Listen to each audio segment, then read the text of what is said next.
For those of you who are in the audience, I'm curious, who here is Stage 32 members? Love it. For those of you who are not, what are you doing? Why are you not? For those of you who are not, make sure you download the Stage 32 app and join our community. There's over 1.3 million members inside the Stage 32 platform. We have both creatives and professionals from all over the world that use Stage 32 to connect. We definitely have the most creative community in the planet, and we both educate and connect people from all over the world who work in film and television. And so today what you're going to see is you're going to see a panel of our thought leaders. So this will give you an indication of the type of talent that we have on our platform. And today we're going to be talking about filmmaking and the filmmaking boom. So I'm going to turn it on over to Martin, who is our moderator, and I hope you enjoyed today's panel. Thank you, Amanda. Thank you as always. And hello, everybody, and welcome to the first Stage 32 panel for this year at the USA Pavilion. And it's my pleasure to be returning here for a third time. And it's so amazing to see so many people turning up the first day for the first panel. So everyone's ready and everyone's really hungry to consume a lot of interesting thoughts, a lot of interesting ideas, and to hear what these lovely people have to say. So I'm Martin Petrov, Festival Director of International Film Festival in Glasgow, Scotland. And I have on my left side here Richard R.B. Botto, CEO of Stage 32. And also Katie Pryor, and the co-founder of FilmUSA. So thanks for also hosting us in your amazing pavilion here on this amazing sunny day. Finally in Cannes, a sunny day.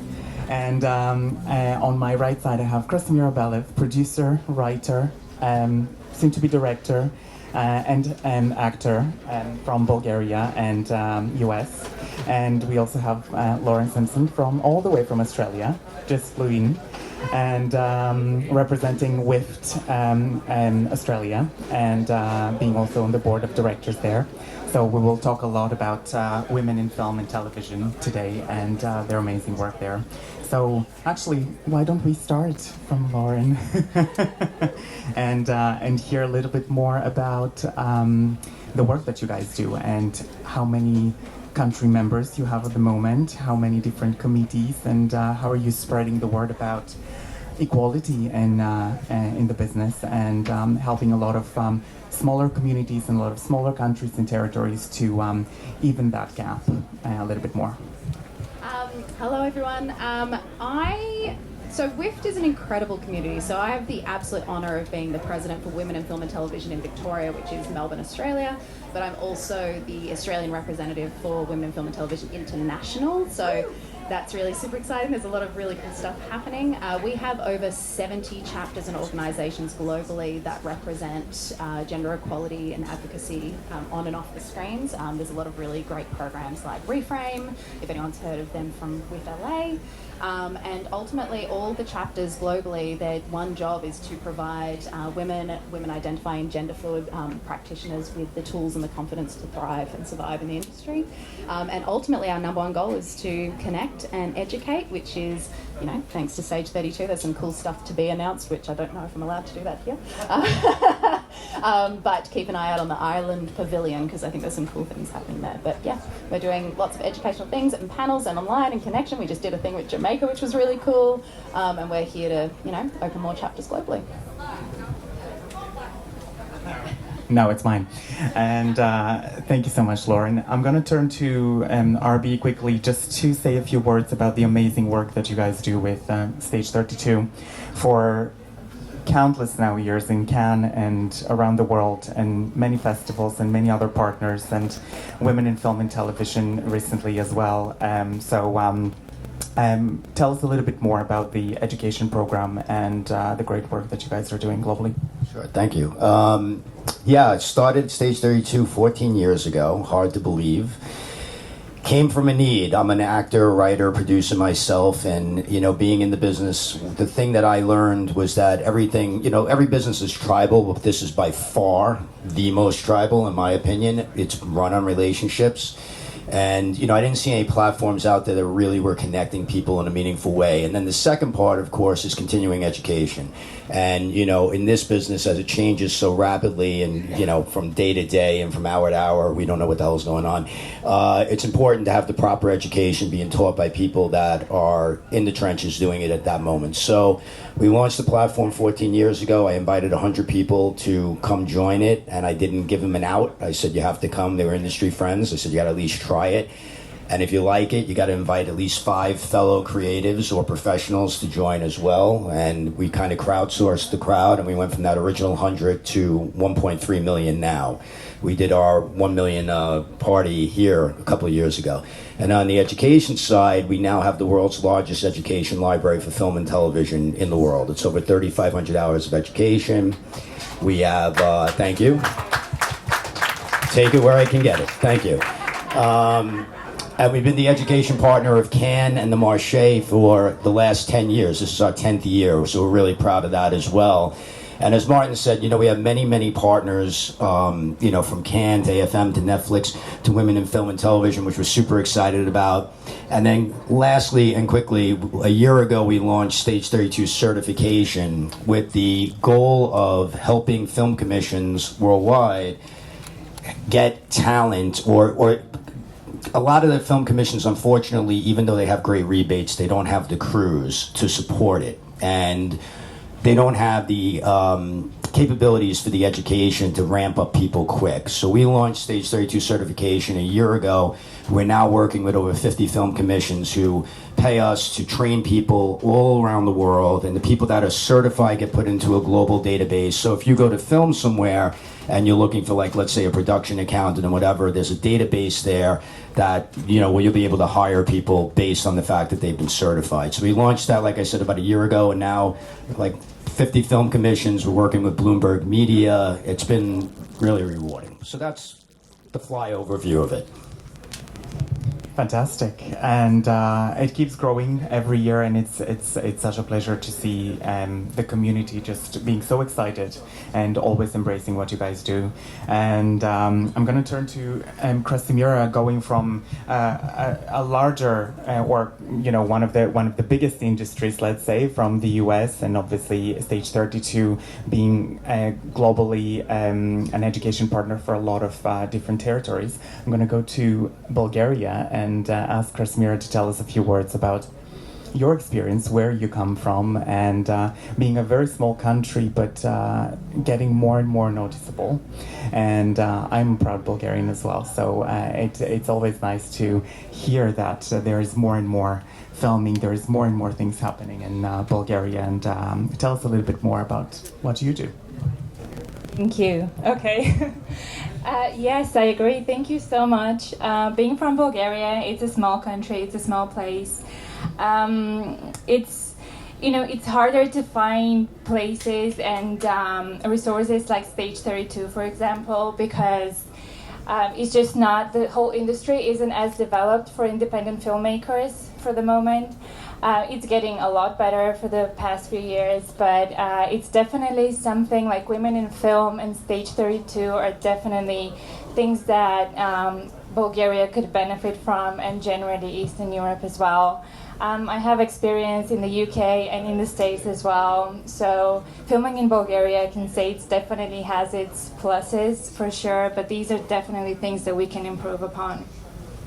Absolutely, and we can always improve, and there's always something to learn, so nobody knows everything. That's why we're here at this massive festival, trying to get new experiences and new ideas and find new collaborators. So I'm going to turn now finally to Katie and talk a little bit about the situation in the US. And tell us, I'm not going to start with that question,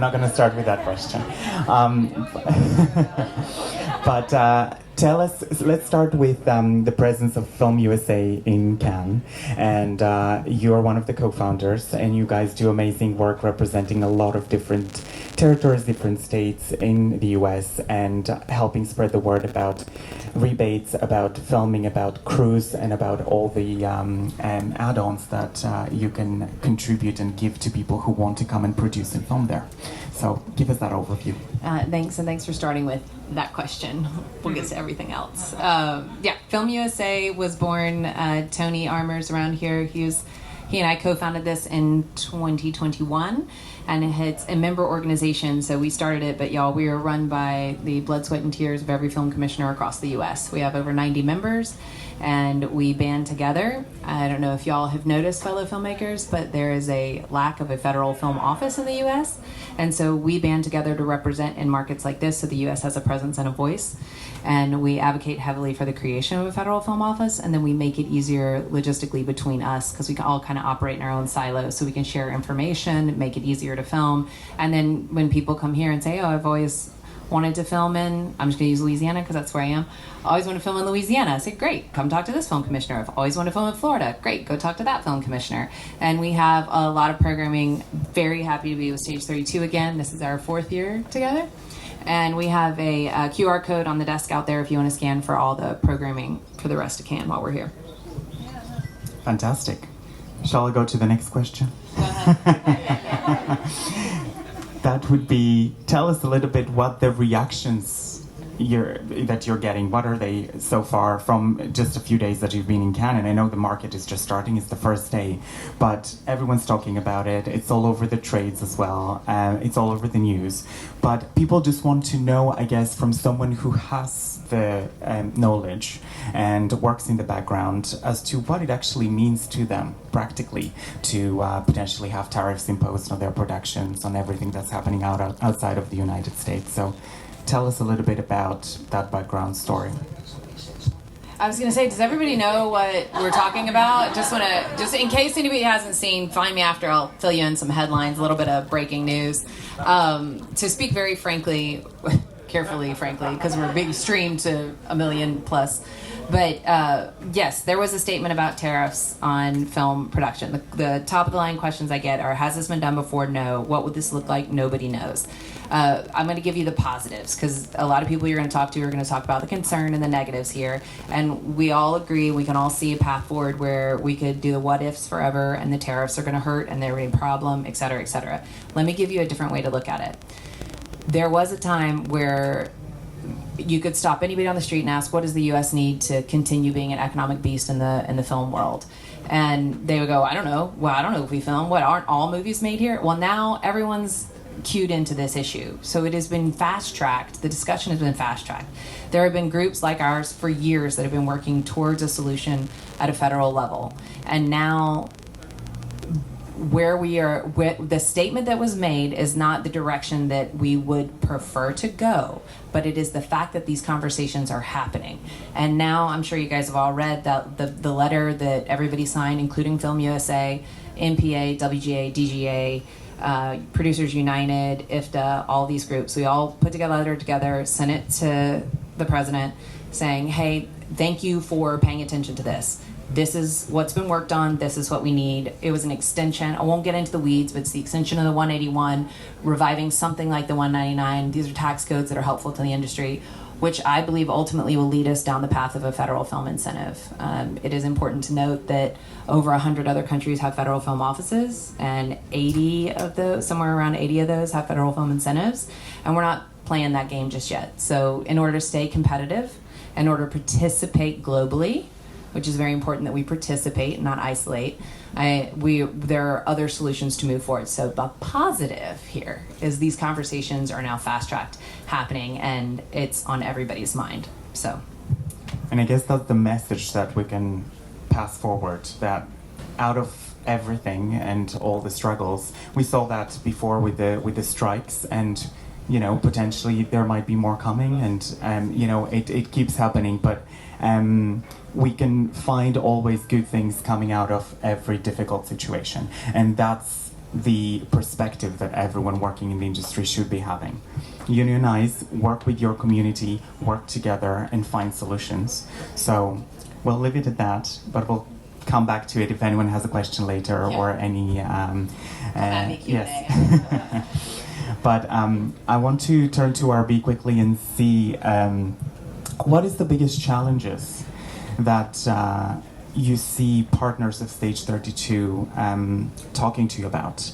When you go and approach someone as an education partner, and whether you're helping them educate their crews or whether you're just providing some advice as a starting point, what is the biggest issue that people are bringing up at first?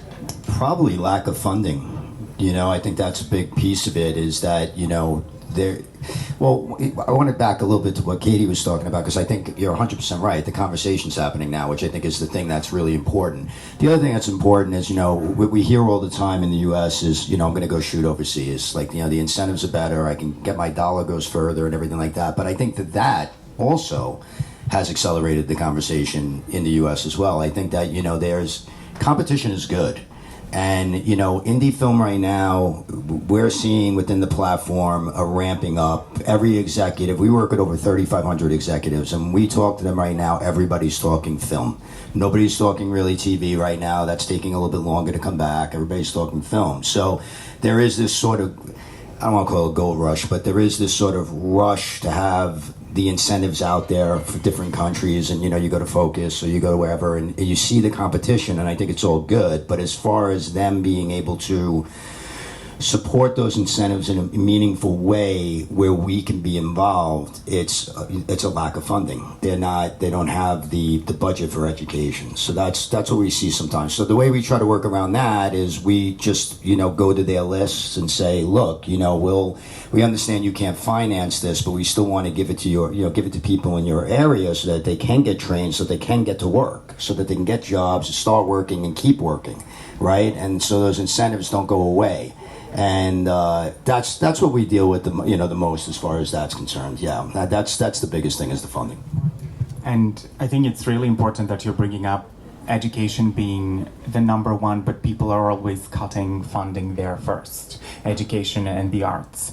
And the problem is that if you don't educate your audiences, if you don't yet educate your crews, if you don't educate the people you're working with, you can make a progress and you can't know where you're going next. Even talking about a very little kind of festival that I represent potentially, the first thing we do is sending people to festivals, going to seminars, going and talking to people, going to those networking events. And it's so important to do those steps, because otherwise you wouldn't find your community and you wouldn't be able to start those collaborations. So that's a very important one. And I'm wanting to find out a little bit about Bulgaria, and then obviously go to further away in Australia. But what is the situation in Bulgaria from your experience doing your first feature, The Therapy, in terms of funding and in terms of maybe getting access to European funds? How did you work that? How did you get things around to get the film off the ground?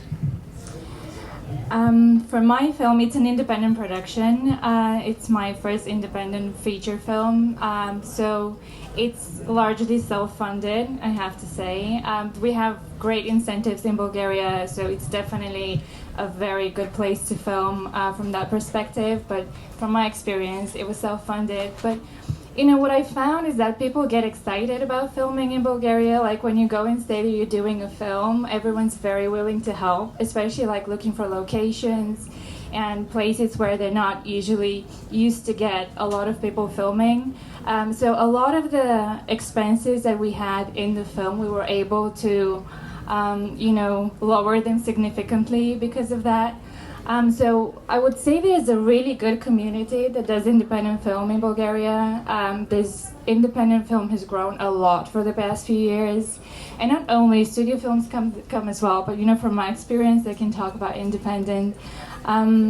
It's really the community, like you said. I think that's the most important thing, that you have a community that can really help you pick things off the ground. And thankfully, this was my experience with filming in Bulgaria. Yeah, and it's good to see that there's people who are trusting small film productions, and because this is the core of the smaller territories as well. There is always independent films and independent cinema that we need to be turning to, and looking at those people who are self-funding and trying to get things done. And it might be taking a million years, as we all know. How many filmmakers and producers are here in the audience? Do we have plenty? Yes, we do. So you know that it takes a million doors, a million people, and a million conversations to get something done. But yeah, you wanted to add something? Yeah, I wanted to add something for a small country like Bulgaria, especially with again for locations, because it's such a small territory. It's very easy to transport the crew. So you would have, if you wanted to shoot somewhere like by the seaside or somewhere in the mountains, this is like a 3-hour drive for the whole crew. So from that perspective as well, it's very helpful to be in a territory like this that can offer so many things in such a small space. So that was very helpful for us too. Couldn't say the same for Australia. You can't get anywhere in 3 hours. Australia's a little bigger, I think. But gorgeous scenery as well, and gorgeous areas, places absolutely. to come. No. Australia's awesome. We are very, very blessed to have a federal incentive scheme. We also have state-based incentive schemes. So, it's thanks to Screen Australia that I get to be here, with a project that we're pitching. So, we're very, very lucky in that regard for sure. We've become a bit of a little Hollywood, because of all the strikes and everything that's happened. Everyone's going, oh, shoot in Australia, they have a 40% tax rebate. Fabulous.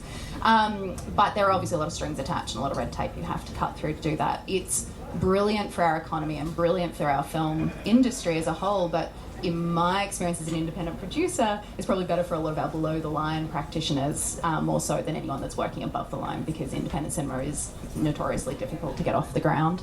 And because we are so far away from everywhere, being able to unlock private equity is that little bit harder. So that's why I think our federal system is what it is. But yeah, so our location offsets, come shoot in Australia. It's a good time. It's just far, that's all. How was your experience working on your first film as well with your local crews there? Just give us a little bit more information as to how someone can access it if they're coming to film in Australia. Sure. So, my first feature was all privately financed. It was a time. It was a brilliant little true crime horror film that we made just directly out of COVID. COVID ended and we went straight into filming. It was a 4-week shoot. We started with a budget that was under $500,000, but then because of post and things, we ended up over $500,000 Australian dollars, which meant that we were then eligible for our offset, which is great, but hindsight's a wonderful thing. Wish I'd set up our accounts for that previously, and it took a lot of unpicking and going through accounting and making sure that we're eligible to be able to do that. But for anyone that wants to shoot in Australia, you can either pair or co-produce with Australian partners who can help unlock our theatrical rebate, which is a 40% tax rebate, or you can come if your budget's a minimum of 15 mil and just unlock a cheeky 30%, which is also kind of nice. That is a very good percentage. Krassimira, do we have those for Bulgaria at all? I think Bulgaria is about 25%, 25%, but I've heard that the incentives work really well. So everyone who's done it, they get, it's a working incentive. Mm-hmm. Sure. And in terms of education partners, do we have education partners in Bulgaria? No, working on it. Okay, well, we'll have very soon.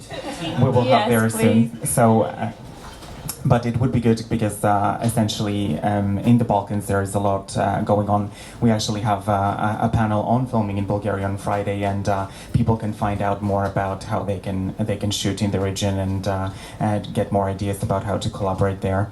And Katie, tell us a little bit more about how you're working with the different commissions and getting those crews to be finding the right resources to be able to work up to standard and deliver and be engaged and obviously also find work.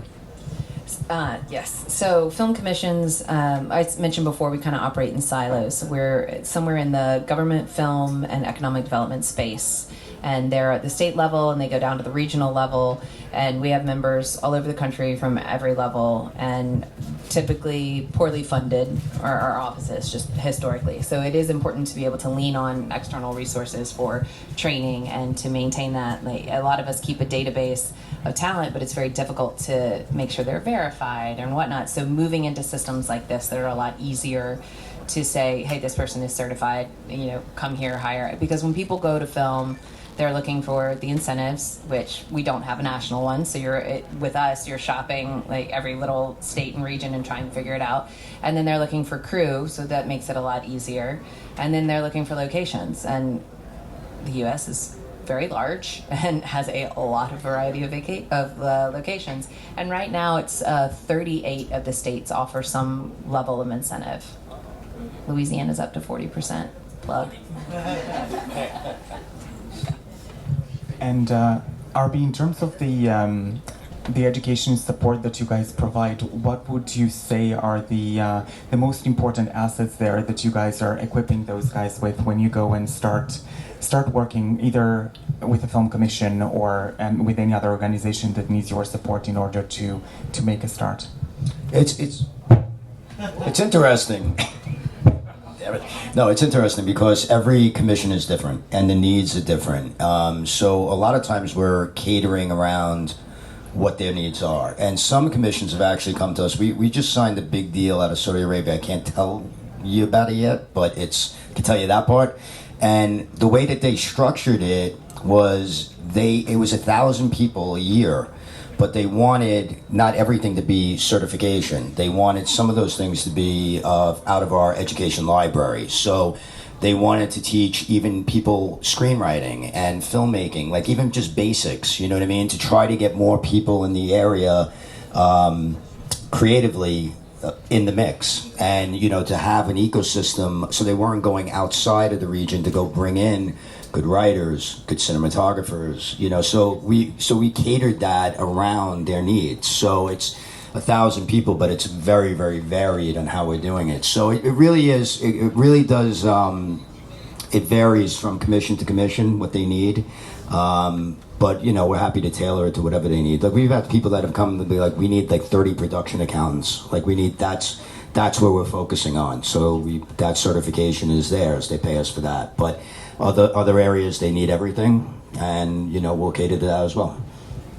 And from your experience, guys, I guess between both of you, what is the territories in the US at the moment that are getting the most traction or the most interest and potentially have the most to offer, whether that's in terms of incentives, whether that's in terms of, mostly, a fully equipped crews there?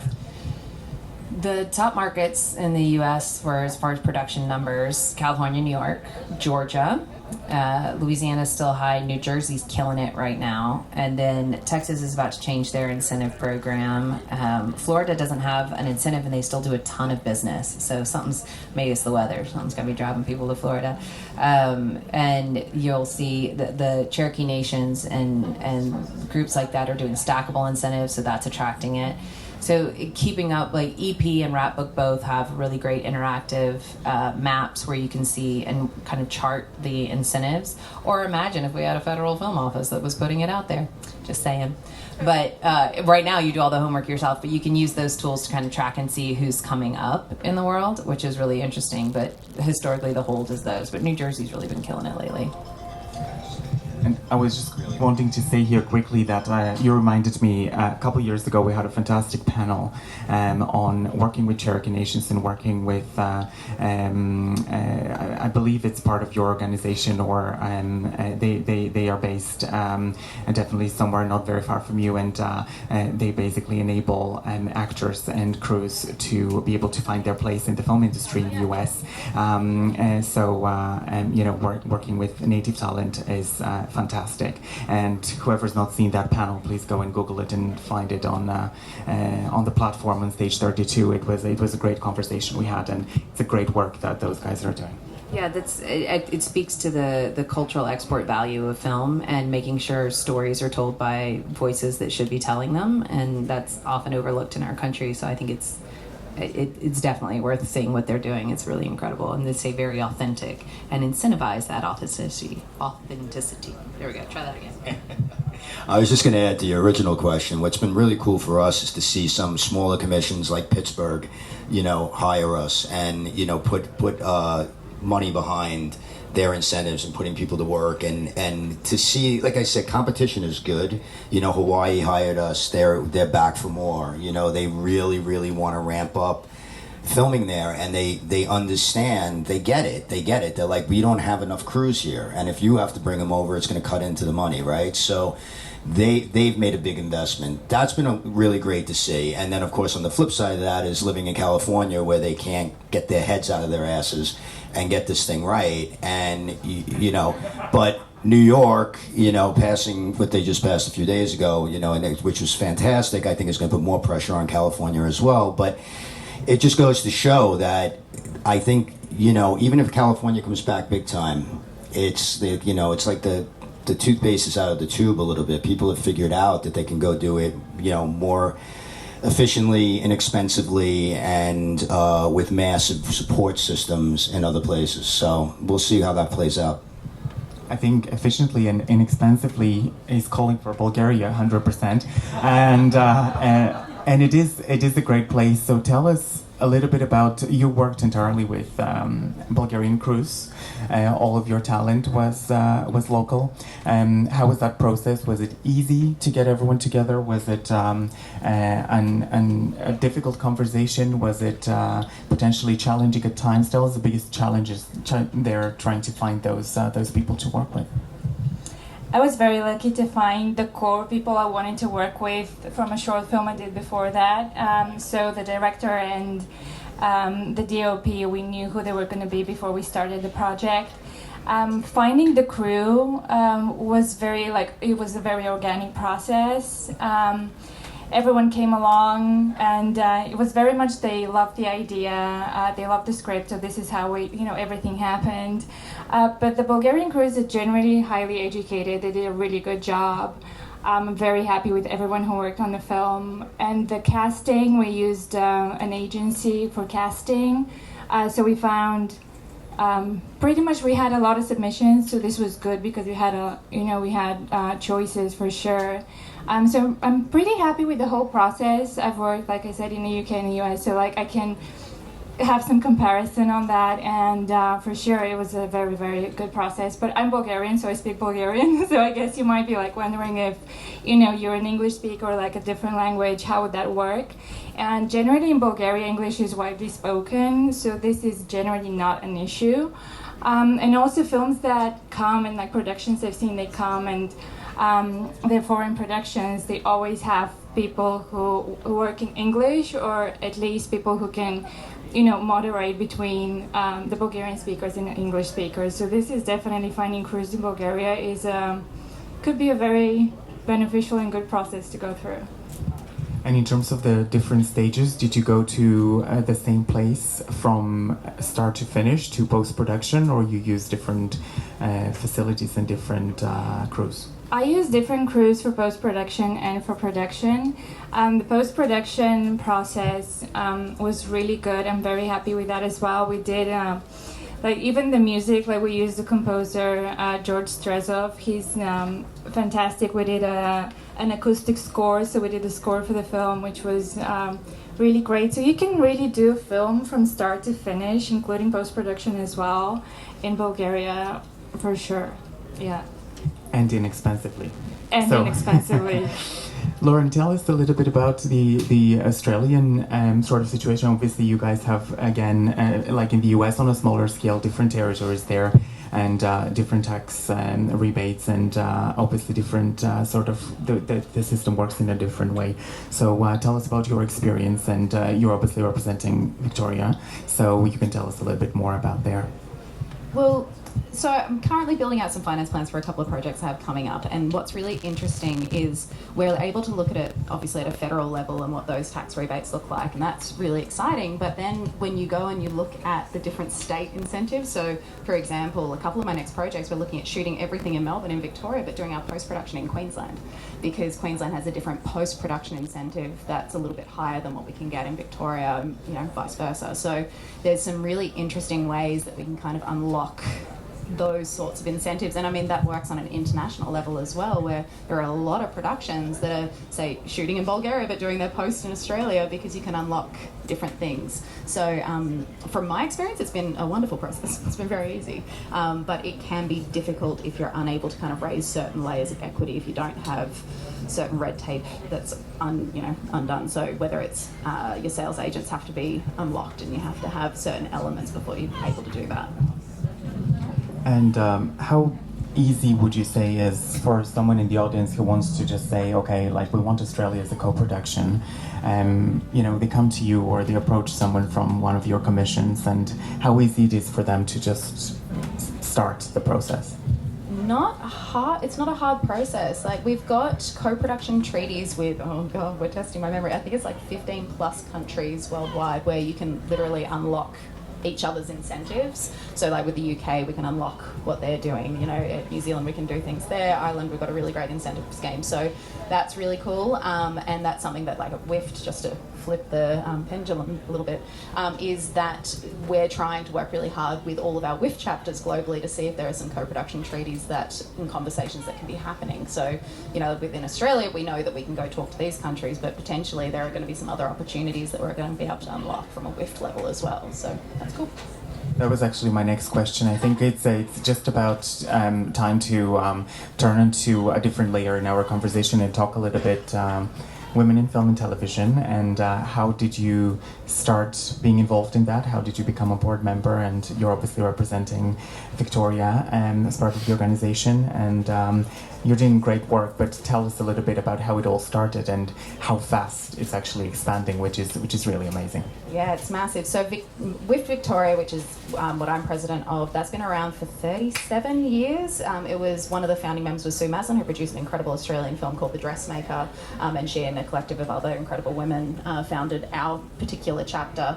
I was bored during COVID. I was always a member of WIFT Australia and WIFT Victoria. I was like, this is great. I went to this incredible summit that was in New Zealand called Power of Inclusion. It was just this incredible community of people that just was preaching to the choir a little bit though, so it's like we've got some other people who need to come in.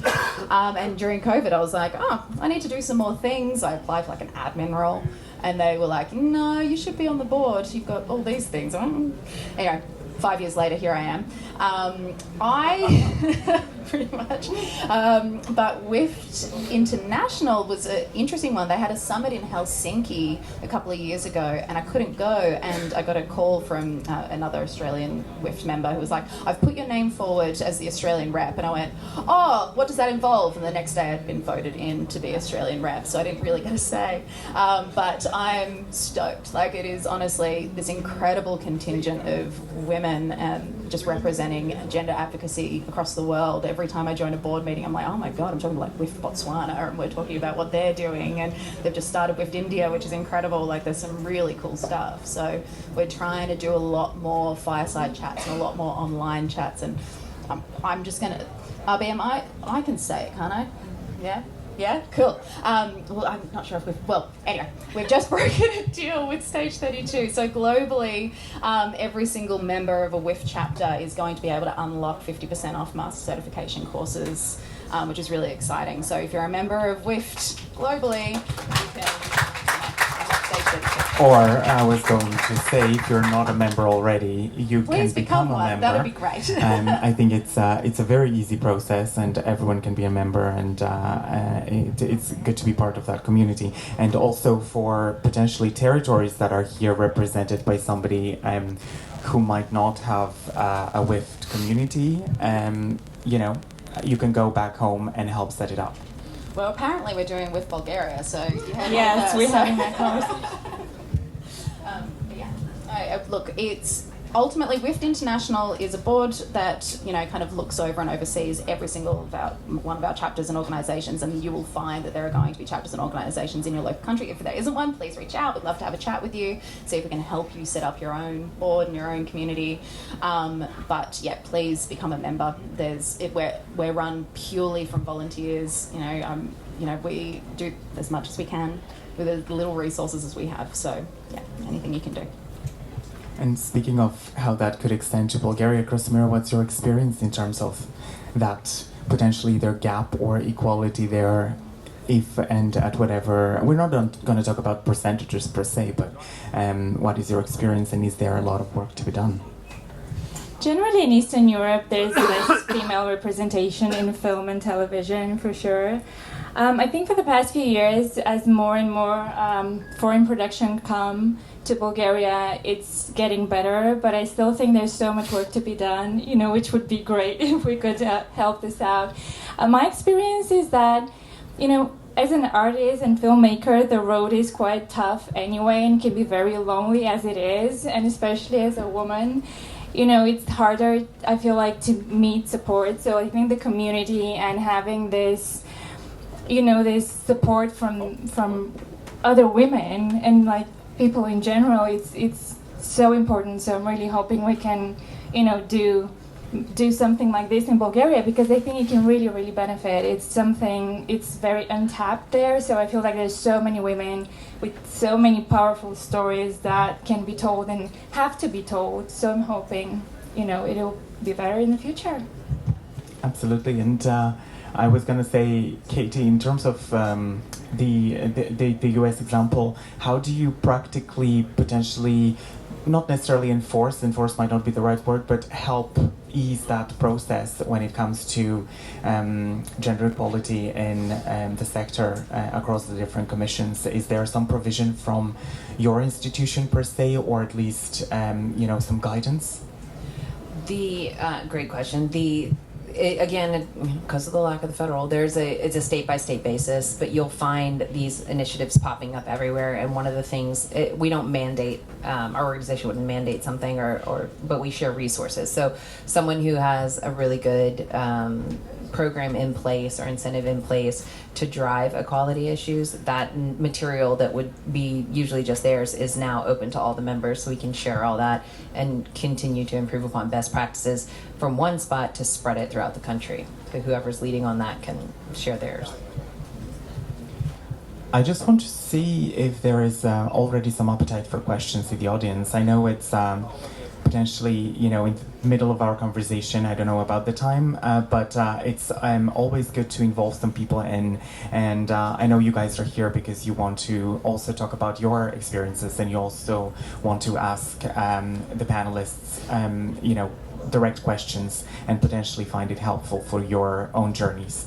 So we have one there at the back. I don't know who's got the mic, but we've got it there, and we can just open the conversation and start having that interaction. Yes.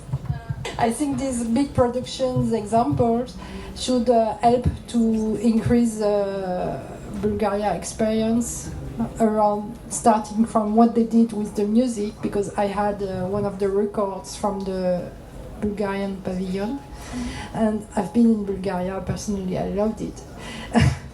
And I think the sound was great. The soundtracks were great that was recorded there, and they have a good scheme and good technical skills in Hungary for their co-production. I think this example and practice should help Bulgaria to improve the skills around the music, and starting with something that they master, they are good at, and after increase around. Yes, we had an acoustic soundtrack for our film. We were very happy with the whole process, and because it was in Bulgaria, it was as well more cost effective as if it would be in a different country. But Bulgaria has excellent philharmonics, so we're very happy that we're able to you know, do the music in this way, you know, like have the acoustic music. Like for us, it took 3 days of recording. So the director and the composer worked on the whole thing for almost about a year, and then there were 3 days straight of recording, which was just a fantastic experience. And I can definitely recommend, you know, the composer we worked with. He's absolutely wonderful. He's done huge projects as well, but he's also very happy to do independent films that he likes. Like that was very important to him, that he would put his name on something he enjoyed. You also have the sea, you have mountains, you have the sea, mountains, countryside, historical. Yeah, we have it all except the desert. Plovdiv, everything. It's really nice. Well, maybe soon, because let's not get into global warming, but I want to see if there's another question there. Yes. Thank you very much. Hello. I'm actually a member of IFFG, Cyprus. Hooray! Yes, and I'm a member of Stage 32 since 2015. It's an honor and I have a question to both of you. I'm from Cyprus, and it would be really interesting to educate more people and have international standards. what advice would you have for such a small country as Cyprus related to education? We are talking with Greece and all over, and as far as certification is concerned, but the big thing really is just the online library is there and it's accessible for anyone at any time at your convenience. You're learning when you want to learn and how often you want to go back and revisit it and everything like that. So to me, when we talk about education on Stage 32 and what we program, unless it's really something that's geo-targeted, if there's something that's requested to us that needs to be like, UK, working in the UK incentives or something like that, and we do a special one-off, really what we try to program is universal education so that it's applicable where you're at, right? Now, of course, things like, let's say, distribution channels and things of that nature, let's say, we might within that education give you different area, think what's going on here, what's going on there, what's popular in Europe as opposed to the US, but the idea is that you're getting sort of a global view of everything. And that's really what we've put the bent on over the last few years, is to make it more global than all US based because of everything that we've been talking about today. It's, people aren't filming in the US, they're going overseas, so how do you deal with that? We do a lot of education, for example, on co-country productions and how do you navigate that, incentives overseas as opposed to in the US, what does it mean? What are the different things you have to deal with that? So it's, all I could say is that we're big believers in, self-education, continuing education, being on top of everything. If you hear me on any of my videos all the time, I'm like, read the trades every day, be out there learning, understand what's going on, because it is changing and it's changing rapidly, as we've talked about here. So that's my advice there. And if I could say one other thing, because I thought, we announced the partnership. I'm thrilled that we announced the partnership. But the reason why women in film and television was important for us is because they share the same values, and that's community, a support system, and continuing education. It mirrors exactly what we do, and that's why we're thrilled to be part of that. But I don't want people to lose sight of the community and the support system part. Like being on Stage 32, for example, is not just about the education. It's really about finding your tribe and your community and finding more people in Cyprus or more people where you want to go shoot, so that you're not just coming here, meeting people and then going home. And, do you stay up, you keep up with them? Most of the time, maybe you don't, right? But this is where you could be on a platform 24/7, 365, meeting people, connecting with people, meeting high-level people that could help move your projects along and so on and so forth. And that's exactly what Women in Film and Television does as well. So I'm thrilled that we got to announce that in front of you guys today. I actually think the way that the two organizations align very well is the fact that you can become a member in any country, and you can be working there for a number of years, and then at some point, because we live in a very global economy right now, and everyone's moving and everyone's going places, and especially the film industry, people want to go and work in so many different places and get experience. They can, because they will be, am I saying something wrong? And they will have that ability to continue sharing their experiences no matter where they go, because the education they've been equipped with through Stage 32 or their experience with WIFT would be valuable and valid no matter where they go. And do we have any other questions? Yes, right there. It's the wind.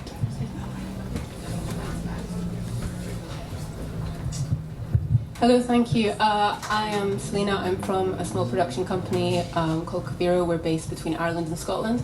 So we often work across a very close border.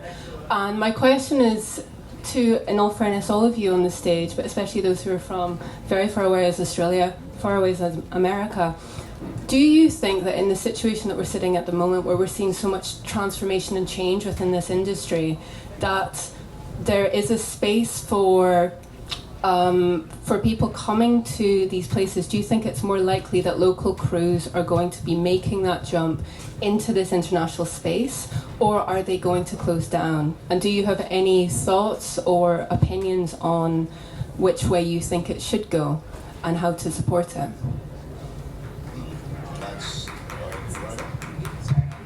Okay. That's a really difficult question. I mean, it really is. No. I'm glad you asked it. It's a great question. I'm glad you asked it. You know, what I was going to point to, the thing that just came into my head, of course, is what's going on in California. You know, you have a ton of these local crews and people who, you know, worked for years that regularly that cannot get work now. And they're moving to all the places that Katie mentioned earlier where the incentives are big and where the hotbeds are happening. I know a bunch of people that recently moved to Jersey because it's ramping up. Massachusetts, I'm hearing, like, you know, you hear different things every day. And so I don't know necessarily. I think for us, what we're seeing more of, let's train more people where the incentives are, as opposed to let's try to move crews over. Now, that doesn't mean that doesn't happen. It's not like, you know, we've seen internationally where they try to lure people from Los Angeles over there to say, come live here. It's, you know, better, it's cheaper to live here. You know, the quality of life might be better and all this stuff, and people will go. You know what I mean? But it's. I don't know necessarily if it's going to be like a, you know, like a standard thing where that's going to happen. What we're seeing is kind of the opposite, where it's like, let's train more people here in support, in support of what we're doing and in support of our incentives and rebates. Great response. Sometimes it's hard following him. To your question, I think, hot take, I think independent film and individual voices is the best place to be. I think that is where culturally the views I'm about to share are that of my own and not of all the organizations I represent. My belief is that we're in a very unprecedented time in this industry, and you've seen a massive change thanks to technology in the past 7 years in this industry. And you could argue that the life of the celebrity, like the massive celebrity, is going because there are different ways to get your art out there. I think one of the things that's really going to change whether or not people are working where they are around the world is the stories that are getting told want to get told, individual voices and native voices, because the audience is now there. For a long time, people made the same stuff because we were making it for the same audience because we thought that was the only audience. And now we've had test patches with streaming and everything else. And now everybody knows that people want to see a variety and the world wants to consume it. So we're talking about a cultural export that, in my opinion, and I lecture, the reason I'm like going off on this is a lecture point for me at the university where I teach, and it's the power, the cultural and social power of change that comes from storytelling in this industry is neurologically built into us. And we receive stories best and we receive information best when we are entertained. And so there is a great power in that, because not everyone has access to a really great education, but everyone's got a screen. So be careful what you consume, because it is educating you. So be mindful. But I think the opportunity in that is that you have people that can tell their stories locally, go around the world and tell other people's stories. And we're moving away from an economic model that is made for the masses, where there are 4 things, you know, shot by one major studio that go there. And I think we're going to see a real change. And what's great to be at Cannes and events like this is you see where people are really changing how people can get their content. So you're seeing innovation at an incredible pace and level on the distribution side, and what's happening, people going directly to theaters or people creating different platforms where you can see it or whatnot. So that's you asked for my thoughts on where it's going. I think independent storytellers are what carries society to a better future and will preserve history. And I think we're in an opportunity to do it better than ever. So kudos to all my independent filmmakers. That's just me. Thank you.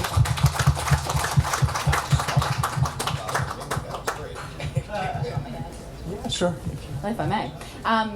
One of the reasons that I personally was really passionate about this Stage 32 partnership that we're doing for WIFT is that the education that you can get from that gives you kind of like that standardized education that you can get. Like, I personally have the line producer master certification through Stage 32. Like, it was a really good opportunity for me to be able to be recognized in the US, where, you know, that for us is the standard. Like, that Hollywood is Hollywood, right? So for us, it's kind of like, I think it's a really cool opportunity for everyone to kind of be learning from the same people. You can personalize it, you can kind of go off and do whatever you want to do, but it is about that self journey. And I think that there is no right way and there's no wrong way really to make a film anymore, and niche is the new commercial. So go and educate and find your own path, and it's your own journey, you know.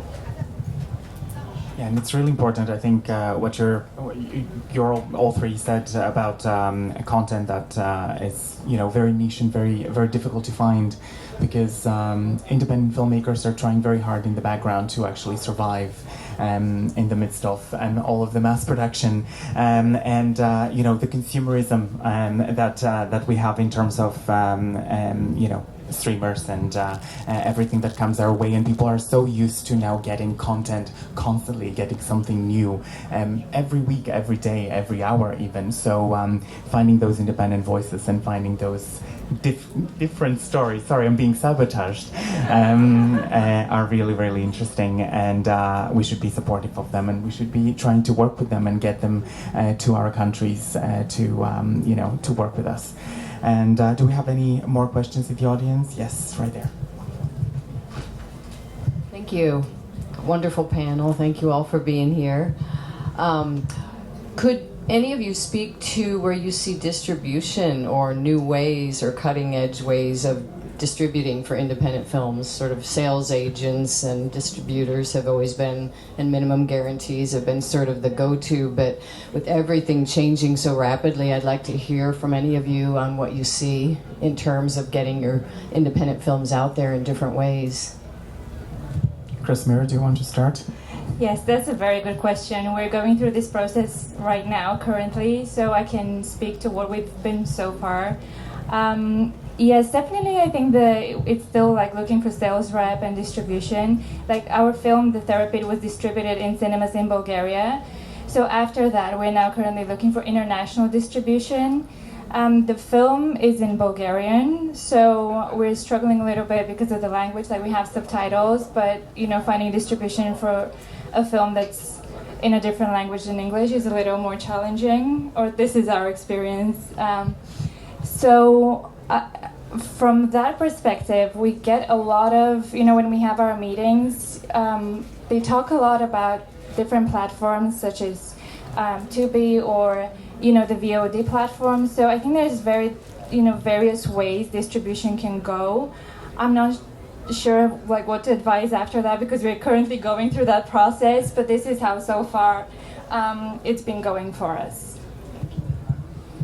And you guys have any advice? I could add, really quickly, I think that if to try to guess that is, a fool's errand right now, like the dust is in the air, but it's exciting, is what I feel. I feel a lot of excitement. The push back to theatrical alone, I think is really important. And I think that, when you have the theater owners basically pushing for that 45 to 60 day window, and you're getting some support at the studio level, and you're seeing independents forcing that out there in a major way. You could look at the Nora success story and point to quite a few of them last year, right? That alone to me, and now you have the streamers too, that, they're working with filmmakers and producers that are like, we want to be on Netflix, but not without having our 30 to 45 days in theaters, right? You have people like Soderbergh putting out Black Bag and having a 45-day window, right? And it's sort of an adult independent film. It's what we don't see much anymore in theaters. Those are the things that normally go to streaming. So to me, that's really exciting. The other thing that's exciting is self-distribution, where, you used to go four walls something, but that's even changing. Because theaters are looking for alternative programming. They don't want X-Men 48 on all 13 of their screens. So, I think that that's the really exciting part of that. And when you have successes like a Nora, where people see that, this business, it's a lemming business. Everybody goes, oh, I want that too. I want that as well.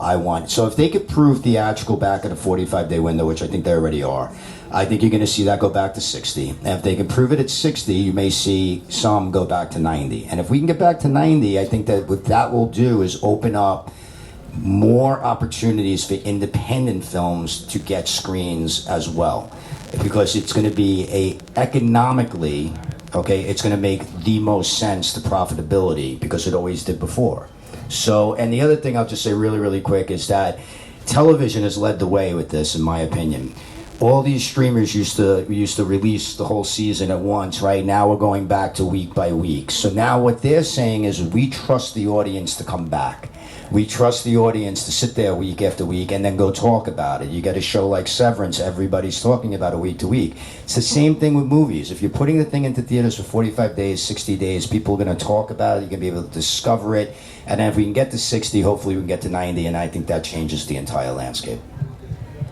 I want to add something onto that and just say, for small independent productions, obviously distribution is important. Everyone wants to land that distribution deal, but don't forget your festival run. Your festival run is what will actually put your name out there and establish you as a filmmaker and potentially make your next projects. And we are at a festival after all, and we can see through all these years that this festival makes films every year, and this festival promotes films that nobody would potentially notice under different circumstances, but out of here they grow and they go places.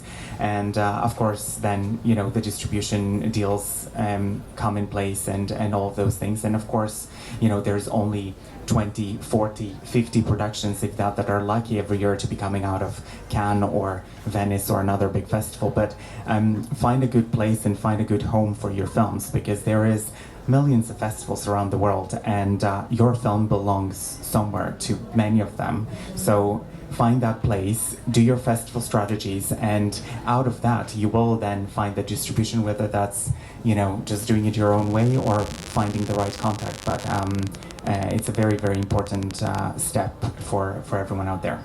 Do we have any other questions? I think we have time for just one more question. Yes, over there. Hiya. Oh shit, that's really loud.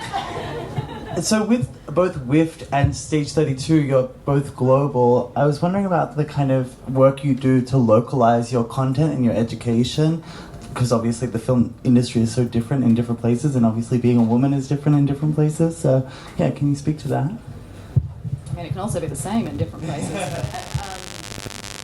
Well, for us, I suppose from a WIFT perspective, every chapter is different and every organisation is different, and they really do know their chapters and their constituents the best, right? So like from me and from my experience, like our community at WIFT Victoria is phenomenal. They're incredibly supportive. We've got our own little group chats and we all go to movies together and we all hang out and we really promote and celebrate each other's work all the time.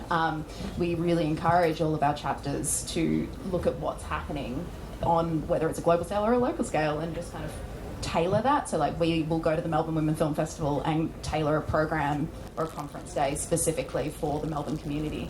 But yeah, so we just encourage everyone to do that. For us, there are certain things that we will do regionally if it makes sense, right? And like I was saying earlier, with our education, a lot of it is more global, but what we'll do within that is speak about different areas if it relates to a certain topic, like distribution or something along those lines, or like I said earlier, tax incentives. But the big thing is, what we try to do is, like I said, make it a little bit more universal for everybody to be able to understand, what the topic is. I'm like talking out of my ass right now, but you get my point. I am. No, but I'm saying is that we try to, like I said, we try to program it as universal as humanly possible, but we do from time to time, like we did a thing recently, for example, on visas, UK and things like that. That was regionalized, that was targeted, and we didn't release that to everybody. We released it to a target audience. So we'll do things like that from time to time, but most of the time we want to get you to learn the craft and the business in a more global way. Did I say global enough? We'll count them after.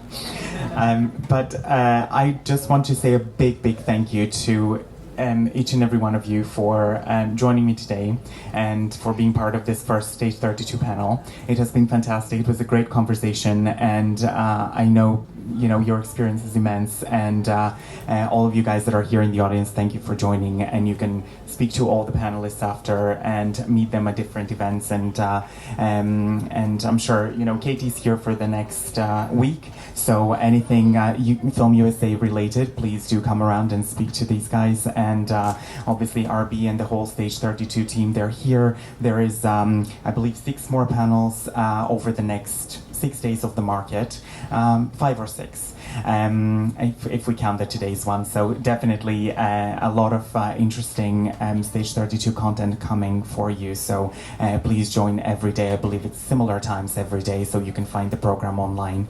And you will definitely find amazing panelists and be able to hear about other great topics. And thank you guys again very much. And see you again.